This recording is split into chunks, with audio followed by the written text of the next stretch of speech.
வணக்கம். அமெரிக்க ஊடகமான Washington examiner சமீபத்தில் வெளியிட்ட ஒரு அறிக்கை தற்போது உலக அளவில் கவனத்தை ஈர்த்துள்ளது.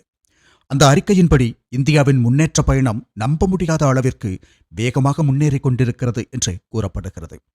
நமது நாட்டில் சிலர் வெளிநாட்டு ஊடகங்கள் கூறும் தகவல்களைத்தான் அதிகம் நம்புவார்கள். அப்படி இருக்க அமெரிக்க ஊடகமே இவ்வாறு இந்தியாவின் முன்னேற்றத்தை பற்றி பதிவு செய்திருப்பது குறிப்பிடத்தக்கதாகும். இந்தியாவில் நடைபெற்று வரும் மாற்றங்கள் அமெரிக்காவையும் சீனாவையும் கூட ஆச்சரியப்படுத்தும் அளவிற்கு இருப்பதாக அந்த அறிக்கையில் கூறப்பட்டுள்ளது. கடந்த 20 ஆண்டுகளில் வளர்ச்சி தரவுகளை எடுத்து பார்த்தால் 2003ஆம் ஆண்டிலிருந்து இந்தியாவின் சராசரி பொருளாதார வளர்ச்சி சுமார் 7% மேலாக தொடர்ந்து நிலைத்திருப்பதாக அந்த அறிக்கை சுட்டிக்காட்டுகிறது. இந்த வேகத்தில் இந்தியா தொடர்ந்து முன்னேறினால் அடுத்த 20 ஆண்டுகளுக்குள் இந்தியாவின் தனிநபர் வருமானம் $15,000 கடந்துவிடும் என்றும் அந்த அறிக்கை கணிக்கிறது. அந்த நிலையை அடைந்தால் இந்தியா உயர்ந்த வருமானம் கொண்ட நாடுகளின் பட்டியலில் இடம்பெறக்கூடிய நாடாக மாறும்.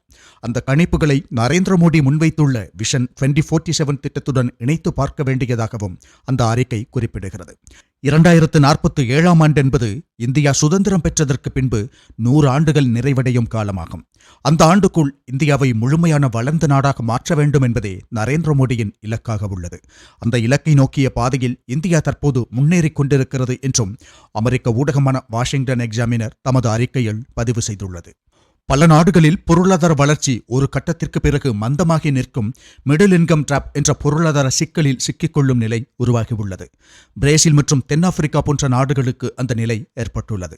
ஆனால் இந்தியா அந்த மிடில் இன்கம் டிராப் நிலையை மிகவும் திறமையாக தாண்டி மேலும் முன்னேறக்கூடிய நாடாக இருக்கும் என்று சர்வதேச பொருளாதார நிபுணர்கள் பலரும் கணித்துள்ளார்கள். இந்தியாவினால் அது எவ்வாறு சாத்தியமாகிறது என்ற கேள்விக்கான முக்கிய காரணமாக நாட்டின் இளம் தலைமுறை குறிப்பிடப்படுகிறது. இந்தியாவின் சராசரி வயது தற்போது சுமார் 28ஆக உள்ளது.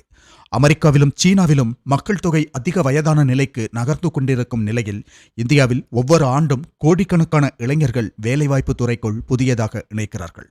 இது உற்பத்தி திறனை அதிகரிப்பதோடு மட்டுமல்லாமல் நாட்டின் உள்ளேயே மிகப்பெரிய சந்தையை உருவாக்குகிறது. அதனால் இந்தியா முழுமையாக ஏற்றுமதியை மட்டும் சார்ந்த பொருளாதாரமாக இல்லாமல் தமது உள்நாட்டு சந்தையை அடிப்படையாக கொண்டு முன்னேறும் பொருளாதார அமைப்பாக மாறியுள்ளது. இன்றைய உலகில் பல நாடுகள் சைனா +1 என்ற கொள்கையை பின்பற்றுகின்றன. அதாவது உற்பத்திக்காக சீனாவை மட்டும் சார்ந்திருக்காமல் இன்னொரு மாற்று நாட்டையும் தேர்வு செய்ய வேண்டும் என்ற கொள்கையாகும் அது. அந்த மாற்று நாடாக இந்தியா முன்னிலை வகிக்கிறது. இப்போது உலகின் பெரிய நிறுவனங்கள் தங்களது உற்பத்தி நிலையங்களை இந்தியாவில் நிறுவத் தொடங்கியுள்ளன. இது வெறும் முதலீடாக மட்டுமல்ல, அதிநவீன தொழில்நுட்பங்கள் இந்தியாவிற்கு வருவதை குறிக்கும் முக்கிய மாற்றமாகவும் பார்க்கப்படுகிறது. அதோடு இந்தியாவின் டிஜிட்டல் கட்டமைப்பும் உலகின் கவனத்தை பெரிதும் ஈர்த்துள்ளது. சிறிய தெரு உணவகங்களில் கூட இன்று மக்கள் யூனிஃபைடு பேமெண்ட் இன்டர்ஃபேஸ் பயன்படுத்தி பணம் செலுத்துகின்றனர். இந்த அமைப்பின் மூலம் கோடிக்கணக்கான மக்கள் வங்கி சேவைகளுடன் இணைக்கப்பட்டுள்ளனர். அதன் விளைவாக வரி வருமானம் அதிகரித்ததோடு ஊழல் குறையும் சூழலும் உருவாகியுள்ளது. இவற்றையெல்லாம் பார்த்தால் நரேந்திர மோடி அரசு எடுத்த பல முக்கிய பொருளாதார மற்றும் நிர்வாக முடிவுகள் நீண்டகால சிந்தனையுடன் எடுக்கப்பட்டவை என்பதையும் இந்த மாற்றங்கள் காட்டுகின்றன. அதையும் அந்த அறிக்கை மிக தெளிவாக கூறுகிறது. இந்த நிலை தொடர்ந்தால் இந்தியா எதிர்காலத்தில் மிகப்பெரிய உலக சக்தியாக மாறும் என்ற அச்சம் அமெரிக்காவுக்கும் சீனாவுக்கும் கூட இருப்பதாகவும் அந்த ஆய்வில் குறிப்பிடப்பட்டுள்ளது. அதனால் இந்தியாவின் வளர்ச்சியை தடுக்க சில உலக சக்திகள் முயற்சி செய்கின்றன என்ற கருத்தும் அதில் முன்வைக்கப்படுகிறது. 2047ஆம் ஆண்டில் இந்தியா ஒரு சாதாரண நாடாக இருக்காது. உலகின் பொருளாதார மற்றும் அரசியல் இயக்கங்களை தீர்மானிக்கும் அளவிற்கு பெரிய பொருளாதார சக்தியாக உருவாகும் என்ற மதிப்பீடும் வெளியிடப்பட்டுள்ளது. உலகளாவிய முதலீட்டாளர்களிடையே இந்தியாவை பற்றிய நம்பிக்கை தொடர்ந்து அதிகரித்து வருகிறது. இந்திய பங்குச்சந்தையில் ஆண்டுக்கு சராசரியாக 15% வருமானம் கிடைப்பதும் அந்த நம்பிக்கைக்கு ஒரு முக்கிய சான்றாக பார்க்கப்படுகிறது. அமெரிக்காவின் உதவியால் தான் இந்தியா முன்னேறுகிறது என்ற கருத்து அந்த அறிக்கையில் எங்கும் குறிப்பிடப்படவில்லை. அமெரிக்காவின் ஒரு ஊடகமே வெளியிட்ட அந்த ஆய்வில் இந்தியாவின் வளர்ச்சி இந்தியாவின் சொந்த திறன் மற்றும் கொள்கைகளின் விளைவாகவே உருவாகிறது என்று வலியுறுத்தப்பட்டுள்ளது. அதற்கிடையில் சமீபத்தில் அமெரிக்க துணை வெளியுறவு செயலாளர் சீனாவை பற்றி கூறிய ஒரு கருத்தும் கவனத்தை ஈர்த்துள்ளது. சீனாவை பற்றிய தங்களது முன்னாள் மதிப்பீட்டில் ஏற்பட்ட தவறை இந்தியாவை பற்றிய மதிப்பீட்டில் மீண்டும் செய்ய மாட்டோம் என்று அவர் தெரிவித்திருந்தார். அந்த சூழலில் இந்தியா அளித்த பதில் மிகவும் தெளிவானதாக இருந்தது. இந்தியாவின் வளர்ச்சியை வேறு எந்த நாட்டின் முடிவுகளாலும் நிர்ணயிக்க முடியாது என்பதாக இருந்தது அந்த பதில்.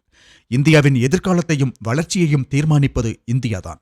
ஏனெனில் இந்தியாவின் பொருளாதார அமைப்பு சீனாவின் பொருளாதார அமைப்பை போல் இல்லை. சீனா வளர்ந்த முறையைப் போல் இந்தியா வளரவில்லை. இந்தியாவின் வளர்ச்சி மிகவும் நிலைத்தன்மை கொண்டது மற்றும் பெரும்பாலும் உள்நாட்டு சந்தையை அடிப்படையாக கொண்டதாகும். மாறாக சீனாவின் பொருளாதார வளர்ச்சி பெரும்பாலும் ஏற்றுமதி, வெளிநாட்டு முதலீடு மற்றும் வெளிநாட்டு சந்தைகளையே அதிகம் சார்ந்ததாக இருந்தது. அதனால்தான் சீனாவுக்கு இன்று அமெரிக்காவை முழுமையாக எதிர்க்க முடியாத சூழல் உருவாகியுள்ளது. ஆனால் இந்தியாவின் வளர்ச்சி அந்த மாதிரியான சார்புடைய அமைப்பாக இருக்காது என்று மதிப்பிடப்படுகிறது. அதனால் இந்தியா எந்த ஒரு நாட்டின் உதவியையும் சார்ந்திருக்க வேண்டிய அவசியமில்லை. இந்த நாடு தமது சொந்த திறனின் மூலம் மிகப்பெரிய உலக சக்தியாக உருவாகும் என்பது உறுதி என்றும் அந்த அமெரிக்க ஊடக அறிக்கை ஒப்புக்கொள்கிறது. ஜெய்ஹிந்த்.